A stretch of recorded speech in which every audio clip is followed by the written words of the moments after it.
rock roll. I love you, Bobby. Welcome to the 757 Renaissance Man podcast. On this episode, we chop it up with Rev Barney Wiggins.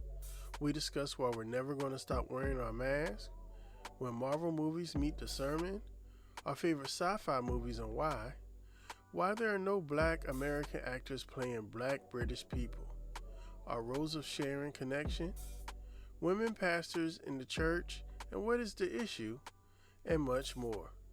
Let's have a conversation with Reverend Barney Wiggins. I'm ready. Ladies and gentlemen, dudes and dudettes, saints, sinners, and all of the drug dealers, we come to you today with a mighty good presentation. We have the one and only Big Bon. They call him the Brother Bon, the Big Reverend B.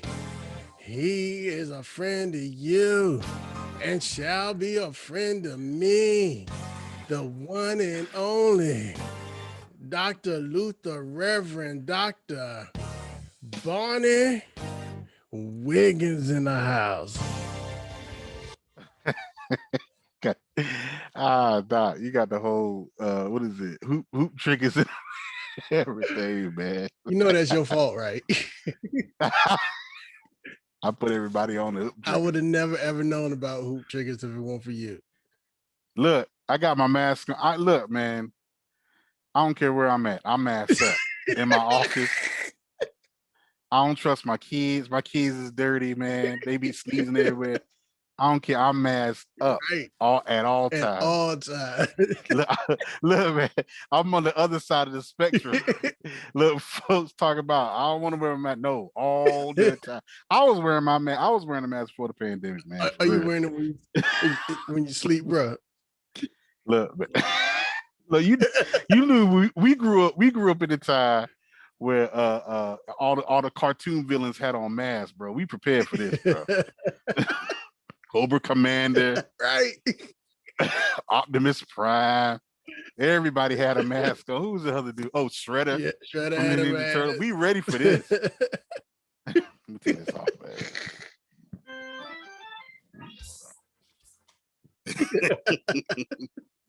Well, we ready for this. The 80s babies is ready for this now. Yeah, man. Yeah, I'm starting to like my mask though. Yeah, you know, I gotta get fly with it. I got a mask to every outfit, every color. I didn't find out where to get the polo mask from now. It's over. Look, you got a convention convocation mask. They're gonna have that hard time when it's over and make me take my mask off. Do you know these masks? This mask go with these Jordans I bought, bro. These expensive masks. Bedazzled masks, everybody gonna turn them in. They look, I'm telling you, for about maybe another couple years, people still gonna be wearing their masks. Yeah, man. I'm gonna have mine. But how funny is it that so quick we went from where there was a sign on the 7-Eleven door that said you could not come in with no hoodies or mask on. And now they're begging you to come in with a mask on. Look. When this thing first started, man, I was like, man, I feel like I'm about to rob the place, man. What's that? Ain't nothing but God. They gonna think I'm robbing the place, man.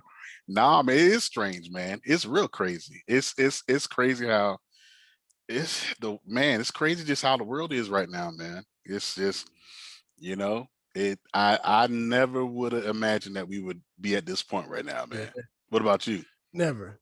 Even I used to always say, you know, they trying to scare us with the chicken flu and swine flu and chicken flu. No, that could never been a problem with us. You know, right? I'm about to say, you know, it won't no chicken try flu. leg. I'm still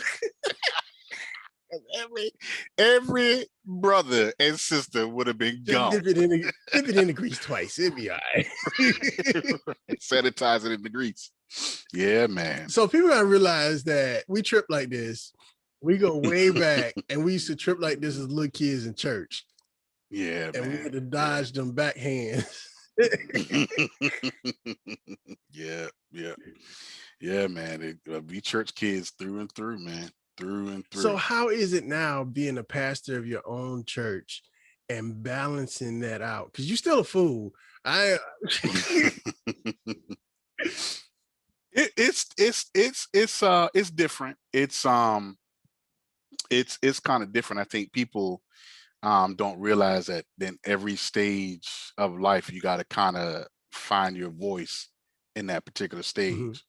So from what I've experienced, once you get comfortable in a certain place, and once you get comfortable in a certain level, and once you get comfortable, I don't know, man. I'm supposed to look at my camera, looking at you. Look, if my eyes are wandering, it's because I'm looking at everything.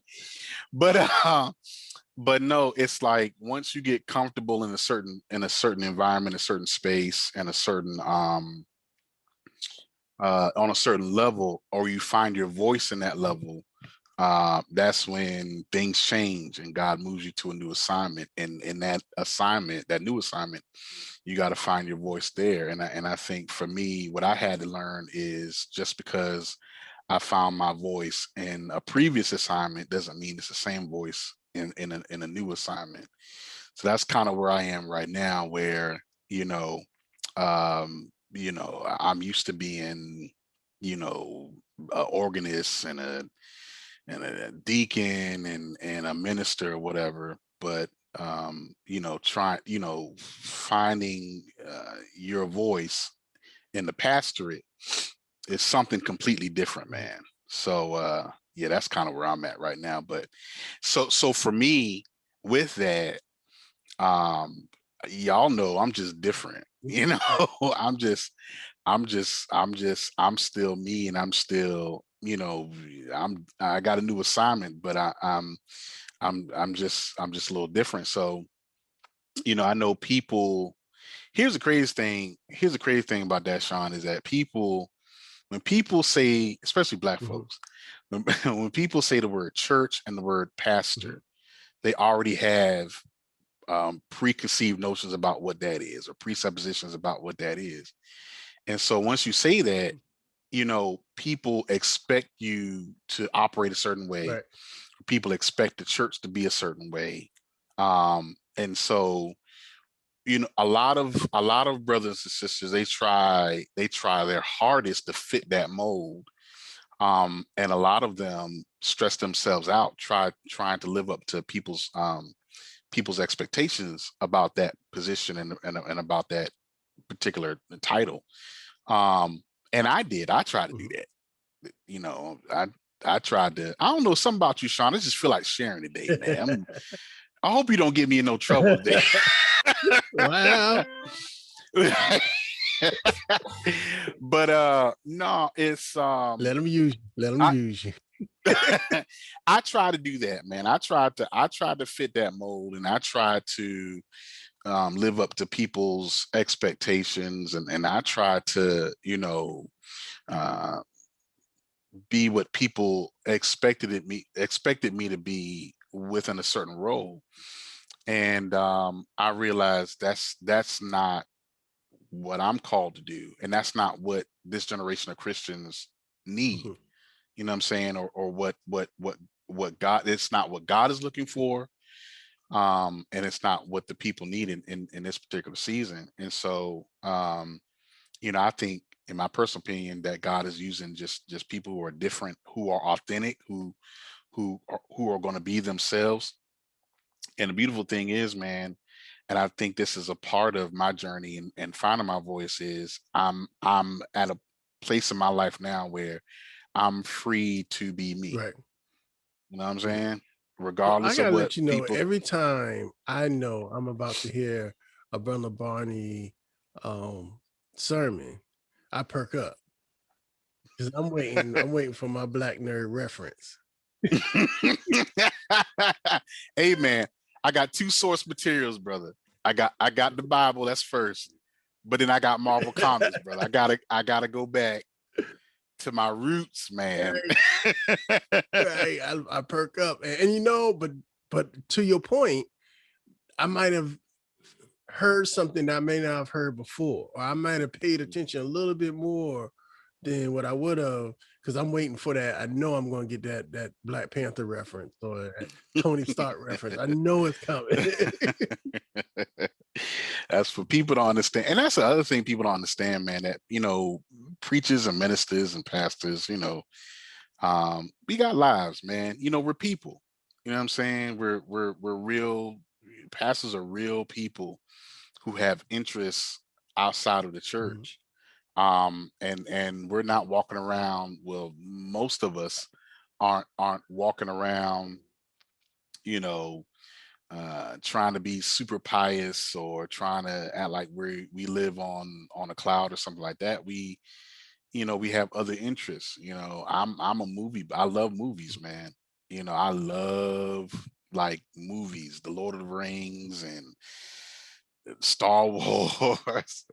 Bro, I can, I can talk scripture and theology, but I can go with you on that Luke Skywalker on the Mandalorian. I was right there with you, man.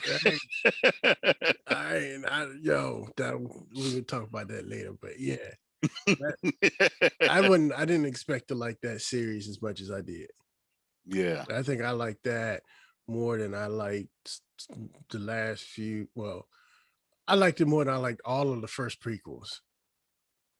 Oh, really? Yeah. The prequels, they were okay.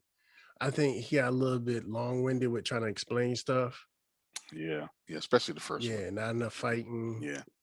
It was the prequels. I want to see some Jedi stuff. Right. Like, so the prequels, it's like it's grown on me. I used to hate the prequels, except for Revenge of the Sith. I like that one. But the other two, that was the third one, hate. Right? Yeah, that was the third one. Because they progressively got better. Right. And I hated, but it's grown on me a little bit. I guess compared to the sequel trilogy, I can't. I'll say this, and we way off topic now. But we come back around. We come back. That's my stuff here. We come back around. But the sequel trilogy, man, I like them as individual movies. That's the strange thing. I've never experienced that before. I like them as individual movies. They're good movies. But as one cohesive trilogy or like a 3-act story, it's horrible. Yeah. Horrible. Yeah. Nothing's gonna beat the original. Yeah, exactly. But Mandalorian was decent. They bringing it back, man. They trying to get the fans back, man. And I'm telling you, they did it right, man. Dave Filoni and Jon Favreau, man. They brought the heat, and they were able, through that one series, was able to get the fans back on board, man. Because Star Wars under Disney had lost a lot of folks, man. So, do you also like Star Trek? I do. I like Star Trek a lot. That's what ain't no conflict with me. I think I like Star Wars a little bit more, bit. But yeah, man, I love Star Trek too, man. I'll go on Netflix and just watch Voyager and the old Next Generation. I got a nerd confession. I know I'm about to make some people mad. Star Trek was not my favorite for a long. Now, which one though? Anything, but I didn't like them until the new movies came out. And let me tell you why. Okay. In my household, my father the one good thing he put me on the Star Wars. I got to see Star Wars as a little boy with him, and that's what got me on Star Wars. But every Saturday, it was the Westerns and Star Trek in church. But Star Trek ain't nothing but, the old Star Trek ain't nothing but a space Western. Right. But he played them back to back to back. I'll say this. I don't like the original. I can't watch the original. I don't like. I mean, I appreciate it for what it is, and I know, Kirk and Spock and Lieutenant Horror or whatever. Right. Oh yeah, I know everybody. But the original, I can't. I didn't really get into it till, The little green girl that Captain Kirk was sneaking off in the back with. And he was midnight rambling in space. The dude with the red shirt that always got killed every time. Yeah, man, all them reds. What's funny about that? I'd never noticed it until later because that was a thing. In the original, the red shirts always died, but then in the next generation, command was the red shirts. It turned into where you were command or you were a captain if you had a red shirt on. So that's kind of funny. Yeah, I didn't really get to that one, but the remakes of the movies were dope to me. So you talking about the J.J. Abrams? Yes. Okay. Yeah, they were dope to me. Hey, yeah, they were dope. Because I had my face on like, what's this about to be? And the next thing I know, I was in it. And the second one came out, it was dope. And the third one came out, I was like, okay, I'm with that. It was dope. The only thing I didn't like about the second one was Idris Elba was good in the third one. He was real good. The only thing I didn't like about the second one was they were trying to do the remake of Wrath of Khan or whatever. Now I do like. It was a little too hard with the car. Yeah, you can't top Wrath of Khan, man. Because even though I don't like the original series, I like the movies with the original series cast. I do like those movies. Yeah, well, the first couple of ones when they started chasing around whales and stuff, then. What's funny is I'll watch that. I'll watch that. But to this day, I'm still confused. I'm like, what? Like, what are they doing, man? But I'll watch it. I'll watch it. But and I never saw like the first Star Wars movie. I never really sat down and like watched the whole thing. And I watched the whole thing maybe some time ago, and I know why I never really watched the whole thing. Because if you're younger and you're a kid, it's slow and super boring. If you're young, but now I have a little bit more appreciation for it. But Wrath of Khan, that's when they did that one right. And the way you feel about that is the way I feel about them trying to bring back what's the dude's name in Superman? Zod. Oh, Brandon Routh. Oh, you talking about Man of Steel? Yeah. When they try to. You didn't like that? It was like I was almost just I get that. I wish they would have dug up Richard Pryor and brought him back. That would have been Weekend at Bernie's. That's what No, I like Man of Steel though, man. I like Man of Steel. I think they could have did better. I think they could have did better with it. But I overall though, I actually like that movie. I will though. DC and the way they interwove the stories, like they did it. See, a lot of people, the new cats don't realize, like we came up with the comic books, and in the comic books of Marvel, they intertwine the stories all the time. And so when they started doing this in the movies, I was like, yeah, that's what it is for real. Yeah, exactly. So Marvel did, and I tell this people all the time. DC's trying to do it. I don't think they're doing a good job with it. Not as good as Marvel. They're doing okay. They messed up with the Justice League. They did, man. They actually hold up. They did not have the twins in there. So I want the twins. The whole movie, I was waiting to hear, I'll form the water. I'll be the lion. Right, just got a puddle of water on the floor. Look, no, they messed up for me. They did Man of Steel right, in my opinion. I think they were good with that. But where they messed up for me was Batman versus Superman. They messed, man. I did not like that. And I think that's what it took some points from Man of Steel for me. Right. Because if they would have did that, they could. Right. What they should have done was do what Marvel did. They should have did a Superman movie. a Batman movie by himself, Batman movie, Wonder Mm-hmm. Woman, and I would have also done a I would have did everybody get their own solo movie, Cyborg, Mm-hmm. Flash, Aquaman, and then do the team up, then do Justice Right. League. You know what I'm saying? And that way, and then like the whole time you have either Bruce Wayne or whoever trying to recruit everybody like they did with I mean, it would have been exactly like what Marvel Right. did. Right.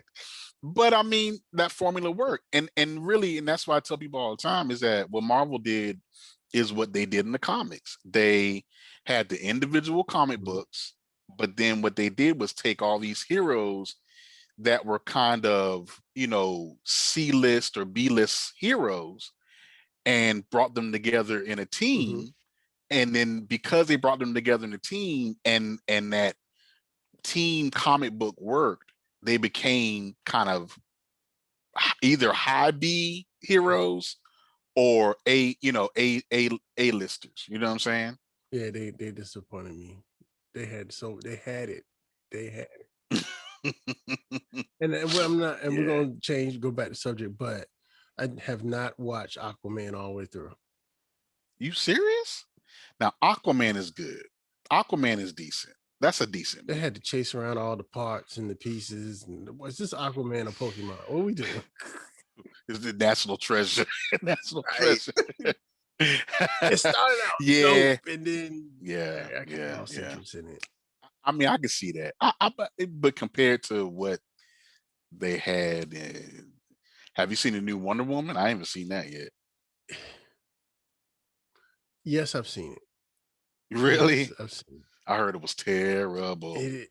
It started out being really, really cool because it Mhm. started out being like a play on a TV show.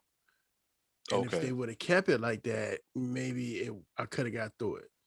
But then they started adding stuff that didn't make sense. And her boyfriend from the first movie died. And he came back, but it was all I was wondering like I I ain't gonna blinked really and I watch like it. missed the whole. Why? How he show? Where he at? How he get? I'm not gonna really watch it because I ain't really have an interest in it because I heard it was bad. How he come It's back? one of the movies. If you feel like watching a corny action movie and you ain't got nothing else to watch, it's not that bad. You know they lost me when they had her dressed up like Goldar from the Power Rangers. That's what I was like, Well, I'm I'm good. gonna tell you who I kind of liked in there until they got to the battle scene. Kristen Wiig's character. I liked her Okay. character. It was again though. Everybody in the whole movie, it felt like okay, we starting out good. We starting out good. They gave up at the Right, everybody. end. That's terrible. Yeah, it was holes in the storyline. They had great actors in it though, but Hmm. mm. Nah, I ain't got I'm no glad interest it's in COVID. I ain't wasting no money at. it. It was free. Free. What was it? I saw that was free. Oh, uh, um, what's his name? The black Judas and the Black Messiah. That That was was real good. good. That was Yeah, real good. that was a good So movie. it was good to me because I don't bet you didn't know this. My mom was a Black Panther back in school. Did not know that. Yeah. Did not know And that. I think about it with the afro and the stuff and all the Yeah, cheeky I can laugh. see it. Like, Oh, I think can see it about it, now. I can see right? it. Oh, I can see it. So Now look. I'm not. Look, I didn't know, but I'm not shocked. so I came up knowing about Fred Hampton. And Okay. like for my 21st birthday, I got an autographed copy of Bobby Seale's book. Oh And wow, I wow. kind of took an interest in the Black Panthers more than what they tell you in school. Hmm. So it was Hmm. great to see. I would rather, I like that. Now I want to see a real Black Panthers movie though. How did you feel about the movie? Because I heard that some of the former members were not feeling the movie like at all because they said it wasn't really accurate. I don't know about it being accurate because I wasn't there, but Mm-hmm. I think they didn't focus on the Black Panthers as much as they could have and the importance of or they Okay. touched on some of the things like them feeding the kids and trying to Mm-hmm. combine the people. But again, it was more about Fred Hampton than it was about the Black Panther Party. Yeah, yeah, yeah, yeah. And then Fred Hampton, he was in That's true. Chicago. Everything really started off in California. So they always had that Mm-hmm. thing with the Black Panther Party over here and over there. I think that's one of the things that kind of they never was able to get them as a cohesive unit. But Mm-hmm. that's also Hoover doing his dirt and Right. messing them up. Yeah. I would have liked to Yeah, see man. him go a little bit more on Hoover too. Yeah. So yeah, Yeah, maybe this will be a catalyst for something deeper, man. it's more of it's a great movie based upon true events, but it's not a true story. I'll put it that Right, way. not true too. Yeah, But it yeah. is, you know what I mean? Because that's what Yeah. happened. Yeah, I mean movies they do that. They take, you know, Liberties. liberty yeah, they take liberties and stuff like that. And I mean they I appreciated it for what it, and again, I didn't know a lot of the history behind it, so I couldn't make that type of judge, but I read articles Yeah. and posts and comments and stuff like that where people a lot of the a lot of the former members were just like, this ain't it. This is what happened. I was Hmm. there.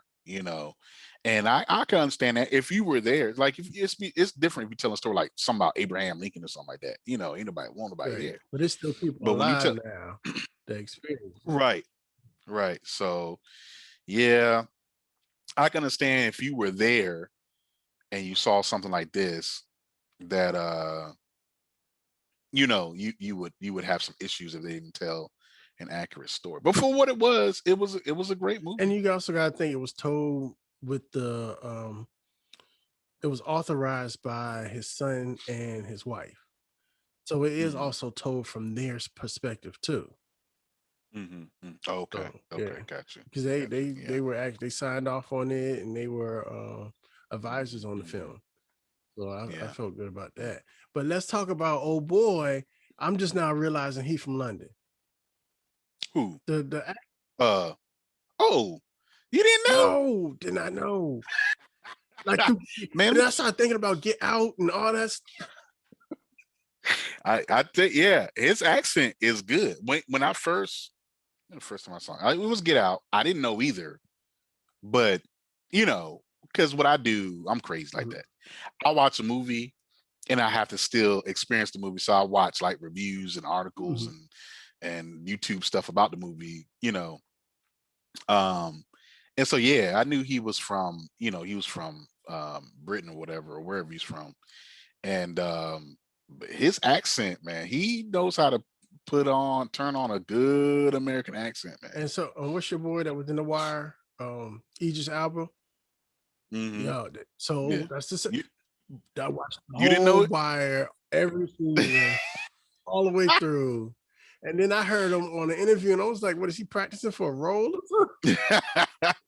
I'm telling you, man, I don't know how I feel about that, but I mean it is what it is. All the great actors and actresses right now from the UK. So why I mean can't they we killing it. go over there and do Bridgerton?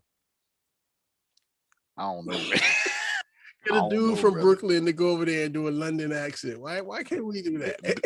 th- their dedication to the craft is on a whole nother level, man. Them folks and from Britain and all them, man, them Because with him, folks, man, they Fred know how to Fred act. Hampton had a very deliberate cadence to the way he spoke, Hmm.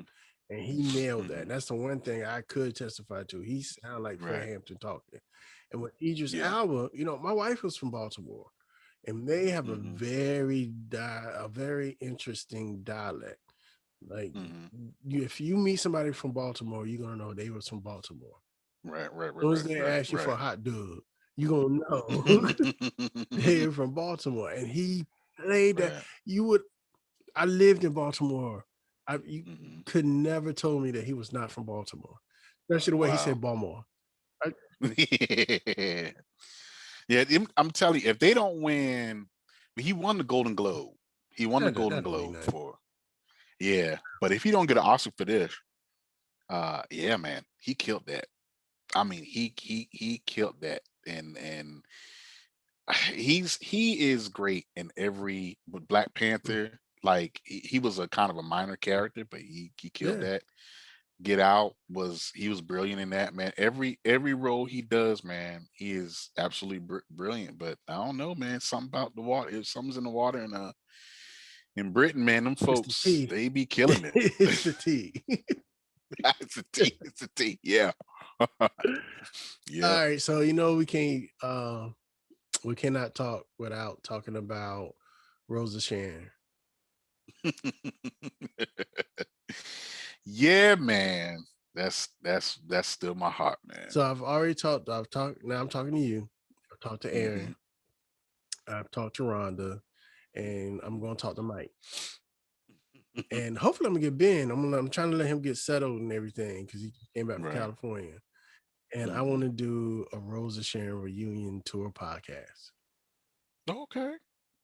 Okay. Because we have a lot of, and it's so funny how we've all gone and done our own things, but we're still intertwined. Right. And like, If I can be real, I had no idea that you were a member of New Hope until I came to New yeah, Hope. man, I had no idea. since I was 4. Yeah, I had no idea, man. But your aunt used to come through with the Toyota van, scoop me up. Yeah. Yes, sir. Everybody rode it. I think it was a van that had the middle hump in the middle or something. We had, man, we violate all types of laws with with that. Man. Man, I almost bought one just on the street. That's It was funny. all beat up on the side of the road. I was like, ooh, ooh. But yeah, Rose of Sharon, man, that's my heart, man. And I always have a special place for Rose Sharon, and that's where we grew up, man. And the wonderful thing is it was founded by my great grandmother and a few others. A few charter members and a few of the saints got together and they started Rose Sharon. And in a time, people still have issues with women preachers and women Mhm. pastors today in the 21st century. We are knee deep in the 21st century, and people still have an issue with women preachers and pastors. And she started a church with a group of people back in 1955, man. Wow. Way back then. And so and what's wonderful is the church is still standing, man. The church is still around, and they're still over there doing wonderful things, and we still have family over there. So yeah, it's still a huge part of my heart, and it'll It was the always. training ground. Yeah, It was a training yeah, ground. First, yeah, they used to yeah. make us do stuff, Right, but right. then it was a place where, like Ben used to take these little play school drums, like not even supposed to be real drums, the plastic Right. play school drum, and would beat them until you had the Holy Ghost. Yeah, man. It was church, and see that's the thing, Sean. You asked me earlier about just kind of the pastor or whatever. I- and I know why the Lord will have me to have all the experiences that I had throughout my life, because every place I've been a part of and every ministry I've been a part of, um, I take a piece of that Mhm. in what I'm doing, you know.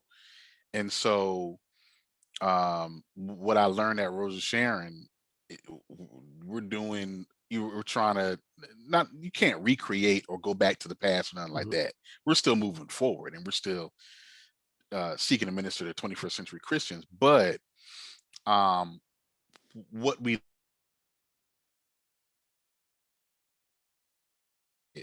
I try to apply it, and at our church, and I try to, and I want my sons to have the same type of memories that I had, Mhm.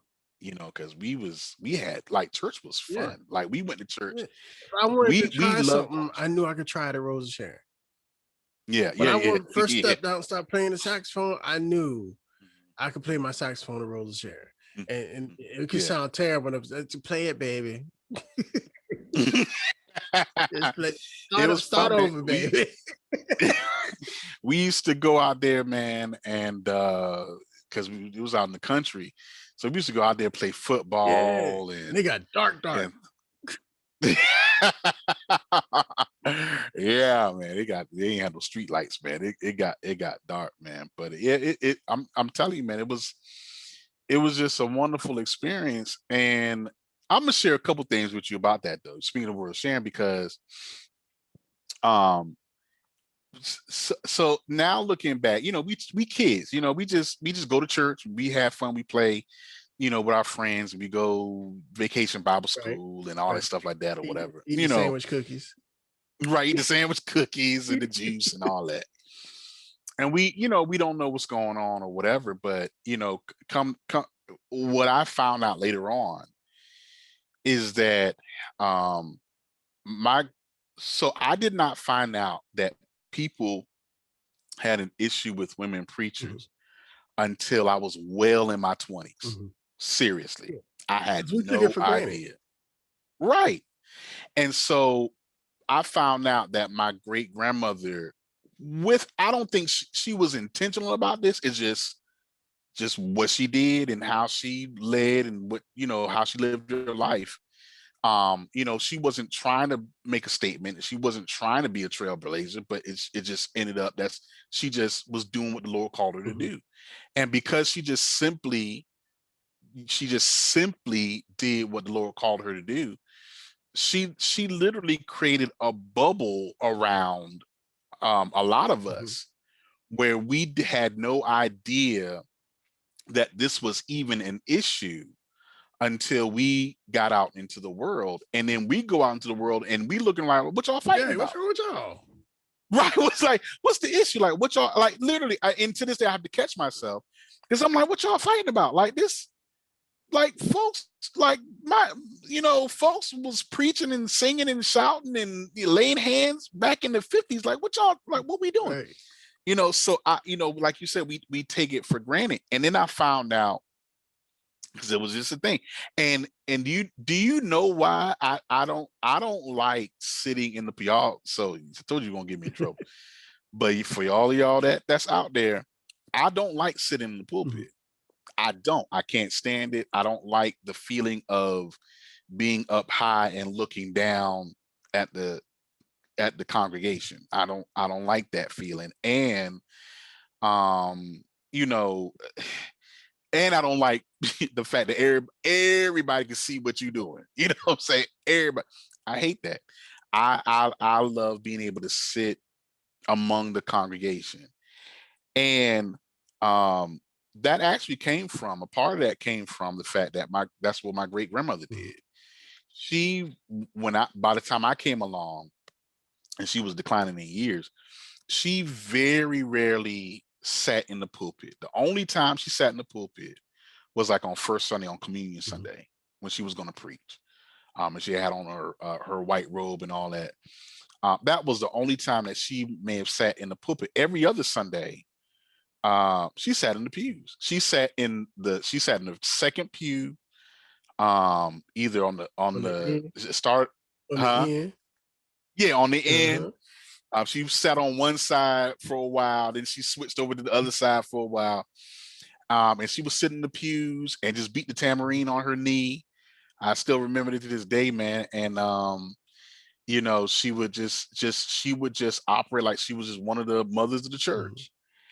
And come to find out later on, she did that in part because when we would have guest preachers or a revivalist or something like that, we didn't know who was okay with women preachers and whatever. So the guest revivalists would come, preach, and the whole time they're like, well, who's the pastor of the church? Like, is this a vacant church? Like, what's going on? Is this my shot? Is my chance? And then they would say, now we're going to have remarks by a pastor. And my great grandmother would stand up and they would be like, "Oh, that's the Okay. pastor."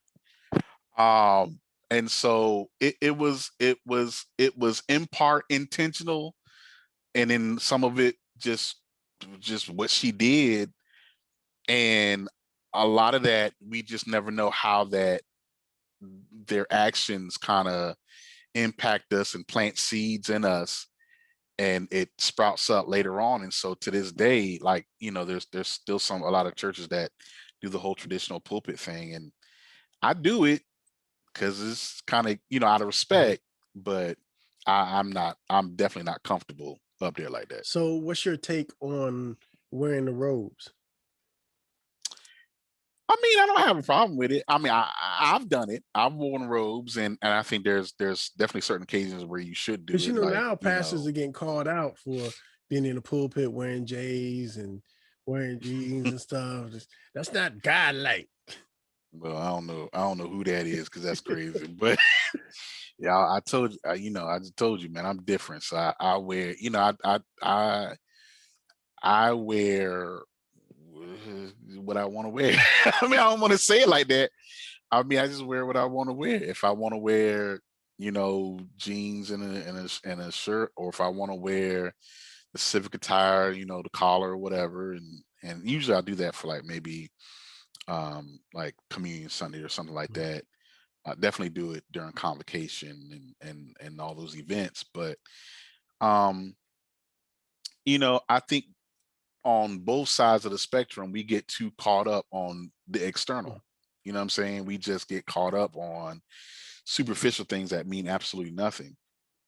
And so I'm anointed if I wear a collar. I'm anointed if I wear a robe. I'm anointed if I wear jeans and a t-shirt, and I don't get caught up in that stuff like that. And on either side, because like, some people like, they call out folks like for being too formal and wearing, the whole attire and the vestments and all of that. And they're like, but if that's what they're led to do, if that's their thing, if that's what they want to do, that's what they're comfortable in, I don't have a I problem with it. remember being in my teenage years at New Hope, and Mm-hmm. we had this whole thing where we were going to buck against the establishment. And people always ask me to this day, why do you always wear jeans and sneakers to church? Because I'm grown now and I can't. you grown, you can do it. And that's kind of how Like, I it started feel. out It's like, small, like you have all your tight church pants and your little penny loafers, and I'll throw on some white socks. Some white Joe socks. I'm rebelling. see, I told you, man, you're gonna give me a trouble. That's how I feel. Like, it's like, why you wear? Because I'm the pastor now, and I planted this church. I can. No, I'm not like that. A little bit, but to this day though, I'm jean. I have a little fresh shirt on, and some jeans and some fresh sneakers, and that's how I rock in church. And to the point, people know that's what you're gonna get when it comes to me. right, Now, if it's something special, like it's gotta be special. right, But right, if it's right, special, right, I'll go ahead and throw some slacks on. But I right, mean, button down and jeans gotta have. right. But see, I've learned to appreciate all facets of Mhm. church. You know what I'm saying? I've learned to appreciate, and I think it's because I've been in so many different environments where Rose of Sharon, we got the foundation where, dress up every Sunday. Mhm.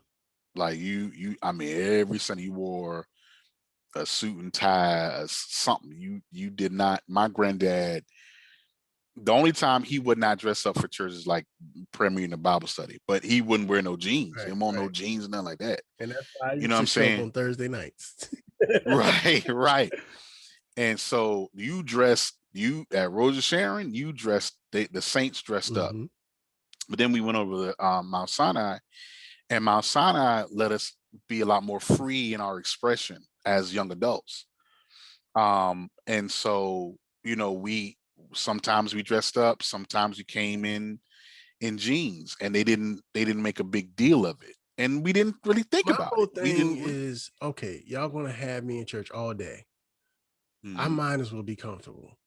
Why I gotta be Right. scratching in these polyester pants? You Right. know, Sliding I around can't while get you in in your touch with seat. my blessing. with And so with this now, tight. Remember the collars that had a little piece of cardboard in them. right. You need no starch. You had the little plastic in it. Yeah. Right. But yeah, so now, I can because of those experiences, I can roll in any environment, and I appreciate all of it because there's so many different types of people out there. It's all needed. And I think we just need to stop kind of fighting each other and saying this way is better or that way is better, and just say there's something for everybody. That documentary we watched, the Black Mm-hmm. Church on Yep. PBS. What I got from that, from the documentary, and I appreciated it definitely, for what it was. But what I got from that documentary is that the Black church is far from being Mm-hmm. monolithic, like far from it. And even with that documentary, they only scratched the surface on uh, a lot of facets and branches of the Black Mm-hmm. church. And so what I got from that was, there's something for everybody. You know what I'm saying? There's something for everybody, and we should not people's, religious and Christian expression, as long as it glorifies Mm-hmm. God. You know, if you glorify God in your jeans, hey, come on, bring the treat. Don't do that. Don't do that. Don't hit that no shot. We get lose is over with. Knock down this computer and everything. Yes, yeah, yes, sir. I got a microphone right here in my office. All these lights be knocked down. Yeah, man. So I think we should just, that's it's and see, what's funny is I've learned you can be, um you can be like progressive and contemporary and still be like overly religious. Like, you can be and dogmatic in your Mhm. thinking, because you could think that your progressive mentality, is it's the standard. That's what being dogmatic is. This is the Right. standard. This is the better way. This is the only way, and everything else is lesser than, and it's not right. And you can be progressive, and you can be all for the new age stuff and whatever. But if you're looking down on what other folks are doing, you just as Right. dogmatic in your thinking. Right. And I like to go through. I like to go through life. I don't feel like I have to wave the flag to say, "Hey, I'm a Christian." You Yeah. can't talk around me a certain way. You can't do because I don't Right. Right. believe, and this is just me. I don't Mhm. believe that's how Jesus would react. Right. Because and Right. me and Aaron was talking about this, where Mhm. Jesus was with the common folk, right?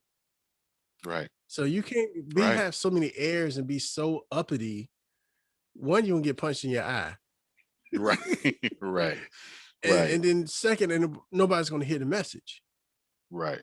Right. If you came in all white, floating on clouds, and like Zamunda, people throwing Mhm. leaves out Mhm. on your feet, and as Mhm. as as that's the first time way they're meeting you, Mhm. they may not feel comfortable enough to let down their guard, Right.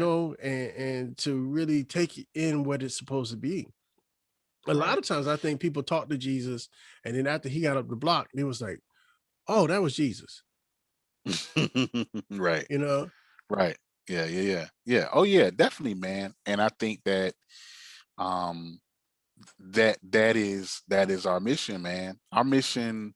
I mean, you know, yeah, our mission is to, to preach the gospel, and spread the good news and all that. But a lot of us focus too much on the pageantry and the theatrics and the Sunday Mhm. show, and they miss the real assignment, which is to go out in the hedges and highways and compel men to come. Right. And so if you're not relatable, if you can't, you know, even the Bible talks about how Jesus, he's touchable. He's with us. Emmanuel, he's with us. You know what I'm saying?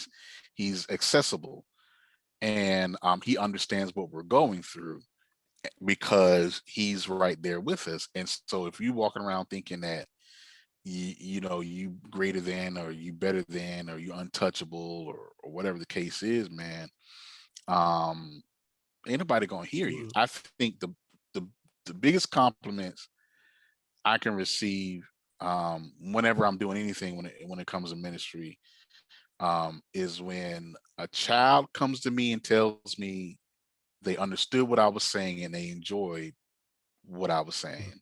They were blessed, because that means I was able to explain the gospel message in a way that even a child can understand it. And also when just somebody from the block comes to me and says, "Hey, man, like, I'm telling you, man, one of the greatest compliments I ever had was, one brother told me, I don't ever feel comfortable going to any other church except this Mm-hmm. church. Like, I don't feel comfortable, every other church, I feel like I have to change who I am, or dress a certain way, or be a certain way, or operate a certain way before I come, or I have to get right before I can come to church. But here, like, I can just be me, Right. you know, and um to me that was like the greatest compliment in the world. And I think a part of that is because, you know in our church, I'm just me. I'm free to be Mm-hmm. myself. I'm not trying to be like nobody else and trying to live up to anybody else's standard. I'm just, the only standard I'm trying to live up to is God, and that's about it. Yeah. Yeah, man. So, what about people who? Let me see how I want to say this question. All right. Have you ever had a instance where you were in public and somebody was like, "What are you doing in this restaurant? They sell beer." No, not no, no. I've never experienced that, because I mean, I've never experienced that, because I mean everybody goes out to eat or whatever, and everybody kind of now. Here's Man, that's a loaded question though. That's never happened to me, but because um because I still operate within a certain framework, and I still operate under a certain standard, but I still have fun. Mhm. You know what I'm saying? So I think a lot of people think that if you're a Christian, or you're saved, or you're sanctified, or you're a part of the Pentecostal church, or you're part of the Holiness Church, you can't have fun, you're boring at that. Man, that's far from the truth, man. We just talked about, go to movies, you go bowling, hang out with the kids. We do some. I mean, do some of everything, man. And that's the thing, is that we can, I'll play spades, man. Yeah, Right. I remember that. you Ain't play can. no cards in my house. Right. You know what I'm We were saying? sneaking to play Go Fish. Right. But you can be saved and have fun. Mm. You can be saved and and and still enjoy life. And you can be saved, enjoy life, have fun, and live holy. Right. You see what I'm saying? Like, and I think just we're living in a society, and in a generation where we're just too imbalanced. We're either too far to the left or too far to the Mm. right, and we're just too extreme. And that's why everybody's fighting with each other, because they're just polar opposites of each other. And brothers like me in the middle, like, what y'all doing? Like, what we doing? Right. You know what I'm Yeah. saying? Like, it's a, and to me, when I read the Mhm. word, when I study the word, when I look at the life of Jesus Christ, I just see Mhm. balance. You know what I'm saying? I see a Christ that went to the wedding party and drank wine, at the wedding party, and turned water into wine. Mhm. and still had fun um in a very reasonable type of way. You know what I'm saying? I'm not advocating drinking, y'all. I'm not advocating that. I'm just saying for my never mind. But I'm just saying, I just see Jesus having fun, enjoying life, but also still healing the sick, raising the dead, preaching the gospel, preaching the good news, uplifting the poor, preaching to the marginalized, and reaching out to those who have been discarded by society. And so I just see I see balance in the life of Jesus Christ. And so that's always my goal, is to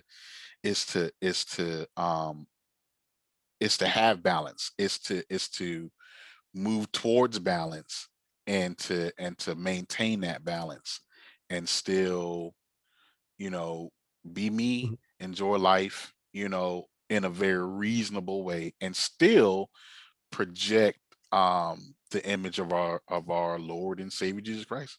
Hey, I can take that. All right, so all right, I'm gonna do one thing here. We're gonna take it to the we're gonna be black Catholics for a second. And we're gonna step into the confessional room. Your pastor's a black Catholic, but I ain't. But you're a black Catholic. Yeah, we're gonna get him in here too one day. Coming up on the confessional, what would you do if I came and said, Pastor, I gotta lay my burden down at the altar. I don't know if you're ready for this, but I'm a cusser. I can't stop it, Pastor. The kids. soon as I think I've been delivered, then here come this little boy.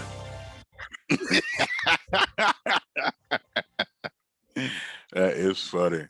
That's funny. What would you tell me? You know what's funny though is that because I can't lie, cussing feel good. And I feel like certain times you just to make your point. Like it's a difference between sit down and boy, sit your down. You get a different response. Well, I don't advocate cussing personally. I don't advocate it. What I will say is this though. What I will say is, personally, I don't, whatever it is that you're struggling with, I don't think we're meant to focus on the struggle or whatever you're wrestling with. I don't think you're meant to focus on that. What I tell folks at Living in Faith is, no matter what you've done, no matter what you're dealing with, no matter what you just did the day before or just the minute before, whatever you've done, just keep coming to church, because the goal isn't just behavior modification. That anybody can do that. You know what I'm saying? If with practice and willpower, anybody can do that. And people have done that, and that's the issue with legalism in a lot of churches and in a lot of church traditions, where people have been able to change their behavior, but they soul still ain't right. They deep down they still trifling and they mean, and when the doors are closed they still chasing women and chasing whatever, you know what I'm saying? And so it's not about, it's the focus isn't, in my opinion, isn't behavior modification. The focus is relationship. The focus is focusing on cultivating your relationship with Jesus Christ. That's the focus. And if you focus, from what I've experienced, if you focus on that, if you focus on, cultivating a relationship with God and praying and seeking after God and chasing after God and doing whatever it is that you need to do to grow as a Christian, including being a part of a healthy faith community. If you focus on that, you'll look back and realize, oh man, I ain't cussing no more. You know what I'm saying? When I would cuss, the kid got on my nerves, I didn't cuss this time, or I didn't, I ain't, I didn't throw a hammer, so, No, I paid for all whatever, this in here. whatever I you, ain't breaking nothing. right. I put the bait. Let me tell you, you know how I know I've grown? Because did you see when my wife pulled that prank on me with the TV? Yes. Yeah. Let me tell y'all I would have something. been cussing. I want to. That would have been one of them. Then I would have hit him with a. Then I would have hit him with a. Let me tell y'all something. I'm so glad my wife did that, because that is on record that I got the Holy Ghost. Come on here. I need give me a hit on that one. Hold on, I'll get even better than that one.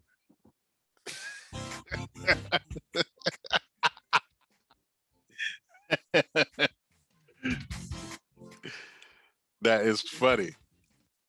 Yeah, bro. Listen, I know I got the Holy Ghost for real now, because when I saw that, man, because I heard it. That's the thing. I heard it first. I was in my office. I heard it, then I came out and I looked at the TV, man. And I'm gonna tell you, I ain't gonna lie to you. If this had been, I wish I had it so I could play it for everybody. if this had been just a few years earlier, brother. But I know I got the Holy Ghost because I didn't react like I would have reacted some years ago. But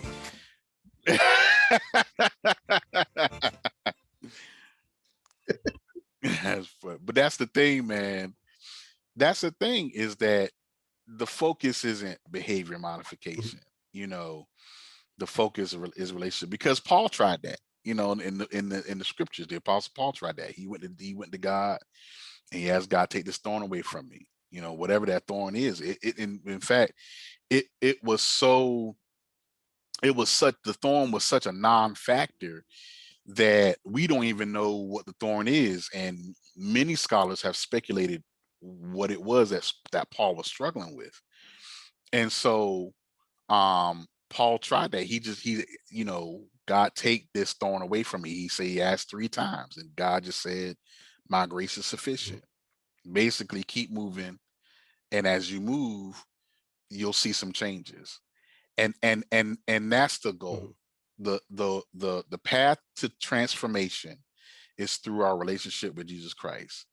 Real, genuine transformation does not happen unless you cultivate and actively cultivate your relationship with Jesus Christ.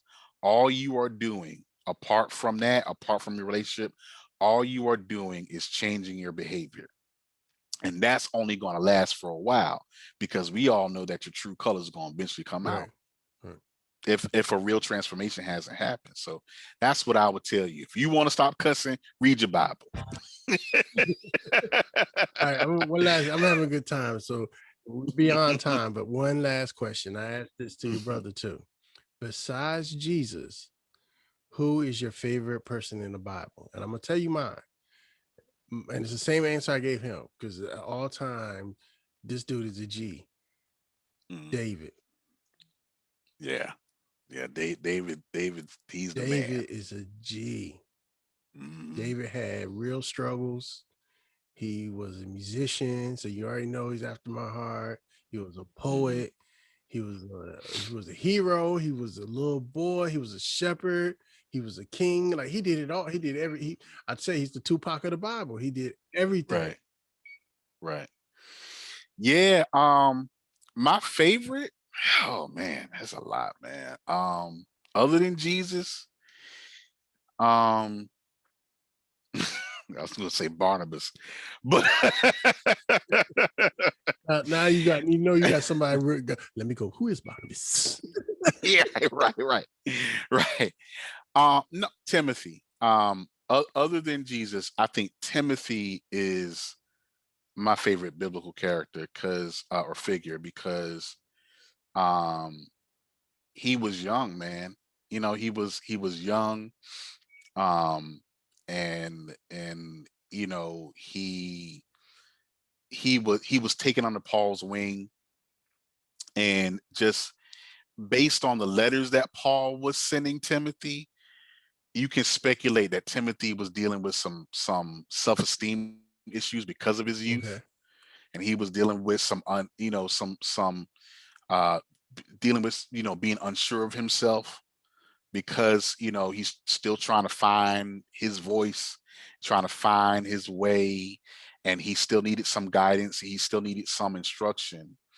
um and not only that, he had a legacy of faith, where Paul talked about, I remember, I think I'm getting this right.